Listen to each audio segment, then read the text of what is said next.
அதிமுக பொதுச் செயலாளர் எடப்பாடி பழனிசாமியுடன் சென்னையில் அண்ணா சிலைக்கு மரியாதை செலுத்திய பின் முன்னாள் அமைச்சர் ஜெயக்குமார் செய்தியாளர்களை சந்தித்தார். அந்த காட்சிகளை பார்க்கலாம்.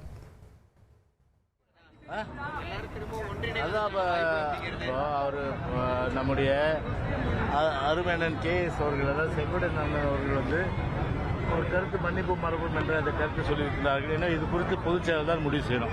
ஆனால் திருச்சியில் விஜய் வந்து கொஞ்சம் பரப்புரையை தொடங்குறதுக்கு முன்னாடி எம்ஜிஆர் சிலை முன்பிருந்து தான் வணங்கி அதை தொடங்கினார். தொடர்ச்சியாக எம்ஜிஆர் முன்மொழிகிறாரு. அதாவது புரட்சி தலைவர் எம்ஜிஆர் அண்ணா அவர்கள் தமிழ்நாட்டை பொறுத்த உலகம் முழுவதும் தவிர்க்க முடியாத மாபெரும் சக்திகள். எனவே அவர் அந்த மாபெரும் தலைவருடைய படத்தை உபயோகிக்கிறார் என்று சொன்னால் அது வந்து ஒரு வரவேற்க தகுந்த விஷயம்தான். ஏன்னா எங்கள் தலைவர் வந்து இன்னைக்கு வந்து உலகம் முழுவதும் எல்லா தலைவர்களாலும் ஏற்றுக்கொள்ளக்கூடிய ஒரு மாபெரும் தலைவராக இருப்பது எங்களுக்கு மகிழ்ச்சி. ஆனால் அதே நேரத்தில் ஓட்டுகள் வருமா வராதா? கண்டிப்பாக வந்து அதிமுக ஓட்டு என்பது புரட்சி தலைவர் படத்தை போடுறதுனாலே, அண்ணா படத்தை போடுறதுனாலும் அந்த ஓட்டு வந்து விஜய்க்கு போகாது. எனவே அது மட்டும் உறுதியாக நான் சொல்கிறேன். எனவே போய் வணங்கட்டும், போற்றட்டும்.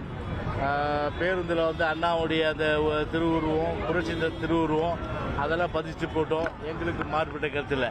ஆனால் அதே நேரத்தில் அது ஓட்டுகளாக கன்வெர்ட் ஆகுமானா அதிமுக ஓட்டு விஜய்க்கு போகணும்?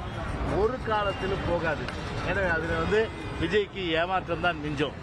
அது மட்டும் இல்லை, ஒரு சமயத்தில் அவர் அதாவது ஸ்டாலினை வந்து சொல்லும்போது நீங்கள்